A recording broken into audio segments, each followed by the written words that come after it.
the symptoms you may be brushing off could actually be warning signs of a heart attack. Heart disease and stroke are the #1 and #3 killers of adults in Texas. They account for nearly 3 of every 10 deaths in our state. February is American Heart Month, and this observance offers people a good opportunity to explore some lifestyle changes that might help you reduce your risk of cardiovascular diseases. Joining us this morning to explore these changes is Chief Medical Officer for the City of Houston, Dr. David Purse. Good morning. Good morning.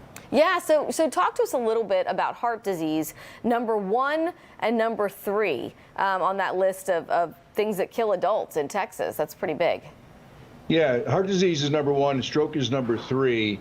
And when we talk about heart disease, I think it's important for your viewers to understand we're really talking about a variety of different diseases that affect the heart. There's not just one disease. The most common one is when we get coronary artery disease. This is the plaque buildup inside the coronary arteries that narrows the space that the blood can go through. And this can cause you to have chest pain, often called angina. It's what causes heart attacks. But it can also cause heart failure, where the heart just doesn't pump as well as it should. And it can also cause where the heart rhythm gets disturbed. So that's called an arrhythmia, where the normal cadence of the heart gets interrupted and, again, reduces the amount of blood flow. Now, a stroke is somewhat similar in that it's often due to the blood vessels having problems and the blood not being able to get through to the brain. And so depending on where in your brain, you can have different symptoms. But the basic problem is the narrowing of the blood vessels. Yeah, and so what are some, if someone hasn't been to a doctor recently or knows that they actually have any sort of restrictions or blockages, what are some common these signs or symptoms we thought a lot of people may just think, oh, I'm getting older, or brush it off? Right.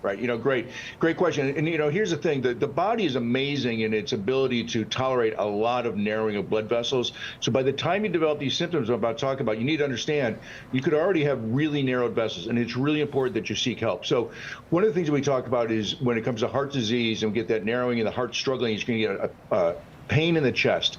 We classically talk about a pressure-like sensation. There's a stack of books on my chest, or there's an elephant standing on my chest. It's a pressure sensation. It can go down your arm, it can go down either arm, it can go through to your back, it can often come up into your jaw.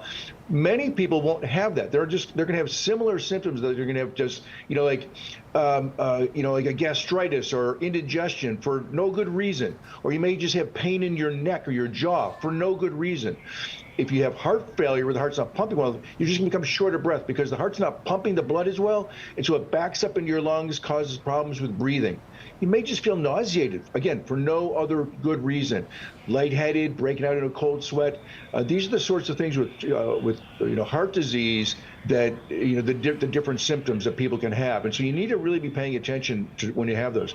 Stroke, again, it's, depending on what part of the brain is affected.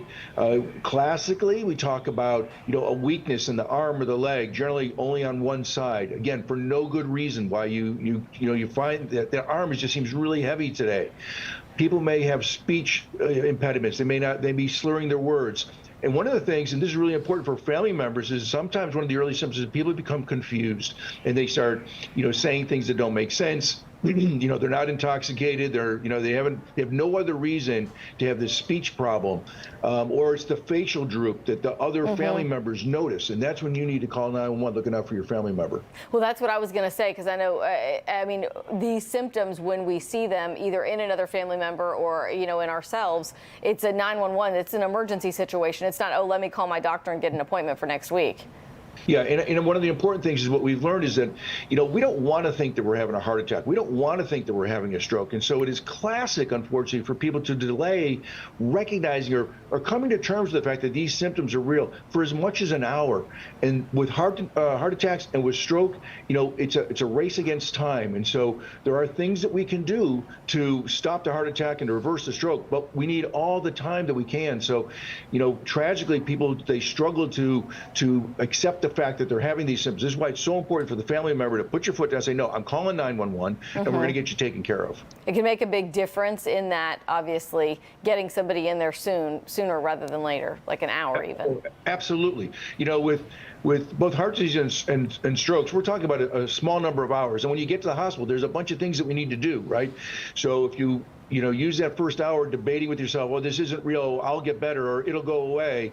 That's a precious hour. And like so many other things in life, the earlier we can treat it, the better we're going to be able, the greater success we'll have. If we wait 2-3 hours, we may be able to stop the heart attack or the stroke, but there may already be a lot of damage that can't be reversed. All right, very good information as always. Dr. David Persh, thank you so much for joining us this morning.